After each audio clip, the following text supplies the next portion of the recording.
이렇게 경미한 증상을 놓치면 뇌졸중 치료의 골든타임을 놓쳐서 경우에 따라서는 큰 후유증이나 생명까지 위협받는 상황이 될 수가 있는데요. 안녕하세요. 참포도나무병원의 정진영 원장입니다. 여러분, 3대 사망 원인으로 꼽히는 병이 첫 번째가 암, 그리고 심장병, 그리고 또 하나가 뭔지 아세요? 바로 뇌졸중입니다. 뇌졸중은 예고 없이 갑작스럽게 찾아오는 무서운 병으로 알려져 있지만 사실 우리 몸은 뇌졸중이 찾아오기 전에 미세한 신호들을 보내고 있습니다. 이런 전조 증상을 제때 알아차리고 빠르게 대처한다면 소중한 삶의 질을 지키고 생명도 지킬 수 있는데요. 오늘은 이런 뇌졸중의 주요 전조 증상, 간단한 자가진단법, 그리고 예방을 위한 방법에 대해서 알려드리겠습니다. 뇌졸중은 예고 없이 갑작스럽게 발생하는 경우가 많다고 알려져 있지만 사실 그 전에 미세한 전조 증상이 있습니다. 문제는 많은 분들이 이를 일시적인 증상으로 여기면서 잠깐 그런 거겠지, 내가 왜 이랬지? 좀 쉬면 괜찮아지겠지 하고 무심코 넘겨버린다는 점입니다. 이렇게 경미한 증상을 놓치면 뇌졸중 치료의 골든타임을 놓쳐서 경우에 따라서는 큰 후유증이나 생명까지 위협받는 상황이 될 수가 있는데요. 특히 뇌졸중은 발병 후 수분에서 수시간 안에 급격히 진행되는 병이기 때문에 사소해 보이는 신호라도 절대 그냥 지나치지 않는 것이 매우 중요합니다. 그렇다면 뇌졸중이 보내는 신호를 빠르게 감지할 수 있는 방법에는 무엇이 있을까요? 뇌졸중 전조 증상, 영어 단어 딱 요거 한 가지만 기억하시면 됩니다. 빨리 달리다, 빠르다 하는 단어가 영어로 fast, F-A-S-T라고 fast라는 단어인데요. 미국 심장 뇌졸중 학회에서도 이 fast 테스트를 통해서 뇌졸중 여부를 신속히 판단할 것을 권장하고 있는데 그 방법 어렵지 않습니다. 먼저 첫 번째 F는 face입니다. 얼굴 할 때 말하는 face죠. 한번 웃어보세요. 한쪽 얼굴은 웃고 있는데 반대로 한쪽 얼굴은 처져 있다거나 입이 삐뚤어져 있거나 이런 경우 뇌졸중을 의심해야 합니다. 두 번째 fast의 A는 arm, 팔을 얘기하는 arm의 A입니다. 자, 두 팔을 앞으로 쭉 뻗어보세요. 만약 한쪽 발이 처지거나 힘이 들어가지가 않거나 그런다면 이 또한 뇌졸중의 전조 증상 중 하나입니다. 세 번째 S는 스피치인데요. 말하던 도중에 갑자기 발음이 어눌해지거나 문장이 제대로 이어지지가 않는다면 뇌졸중 가능성이 있을 수 있습니다.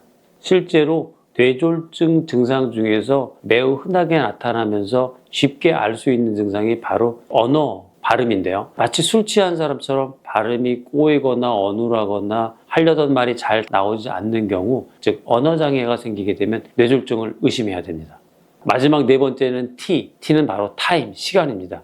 뇌졸중은 시간과의 싸움이기 때문에 위 증상 중 하나라도 나타난다면 절대 지체하지 말고 즉시 119에 신고하셔야 한다는 그런 뜻입니다.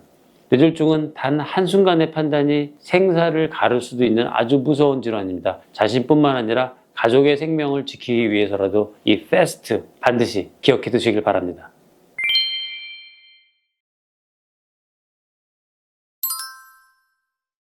여러분, 간혹 뇌 혈액순환을 좋게 하기 위해서 경동맥 마사지가 도움이 된다 이런 이야기 들어보셨나요? 목을 부드럽게 눌러주면 혈류가 개선된다거나 뇌졸중 예방에 효과적이다 이런 말을 하시는 분도 있는데요. 여러분, 주의하셔야 할 점이 있습니다. 실제로 경동맥 마사지는 뇌졸중 예방에 도움이 되기는커녕 오히려 위험을 키울 수 있습니다. 경동맥이란 것은 우리 심장에서 나온 혈액이 뇌로 가기 전에 연결다리 같은 곳이죠. 그래서 뇌로 가는 혈액을 공급하는 아주 중요하고 굵은 혈관인데요. 이 부위를 잘못 압박하거나 눌렀을 때 혈압이 급격히 떨어지거나 기존에 있던 혈전 같은 것들이 떨어져 나가면서 뇌혈관을 막아서 뇌경색을 유발하는 경우가 있을 수 있습니다. 따라서 뇌졸중을 예방하기 위해선 이런 마사지보다는 혈압관리, 염분 줄이기, 유산소 운동, 그리고 금연과 같은 생활습관 관리가 훨씬 더 효과적인 방법이고요.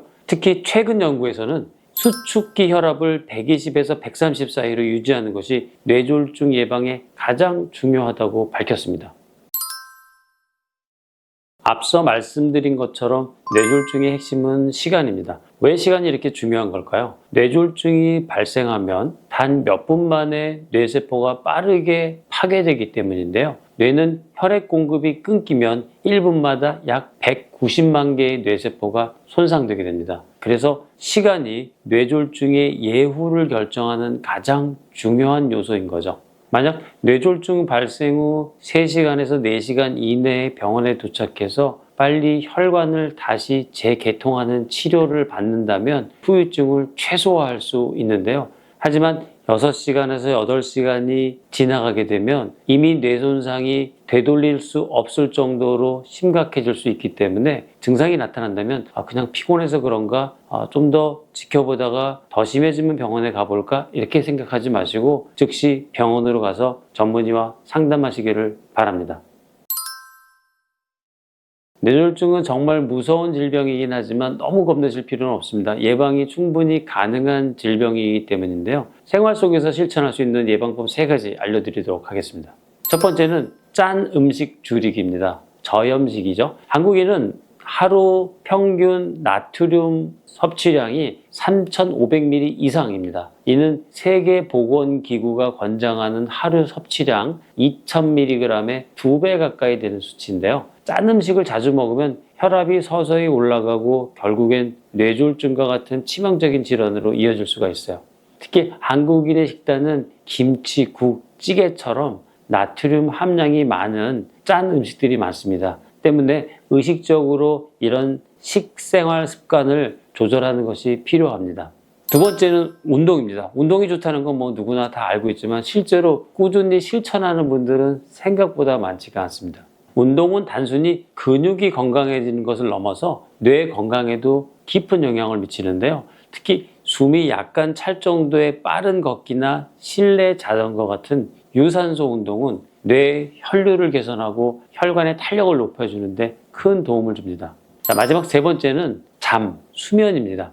빠른 일상 속에서 수면 시간을 충분히 확보하기가 쉽지가 않죠.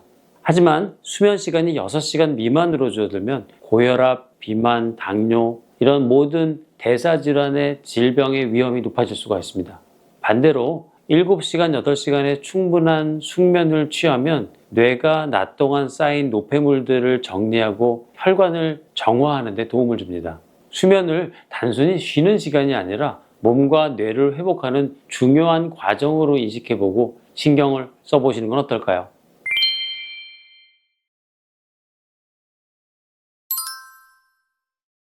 뇌졸중은 한순간에 찾아오지만 그 후유증은 평생을 좌우할 수 있습니다. 그렇기 때문에 사전에 예방하고 작은 신호에도 신속하게 대응하는 것이 무엇보다 중요한데요.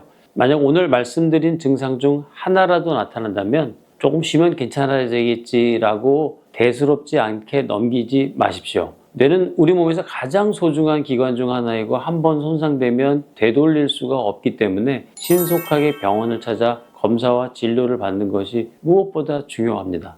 건강한 뇌를 지키는 가장 확실한 방법은 빠른 대응입니다. 혹시라도 이상 징후가 느껴지신다면 지체 없이 전문의 진료를 받아보시기를 바랍니다. 이상 참포도나무병원의 정진영 원장이었습니다. 감사합니다.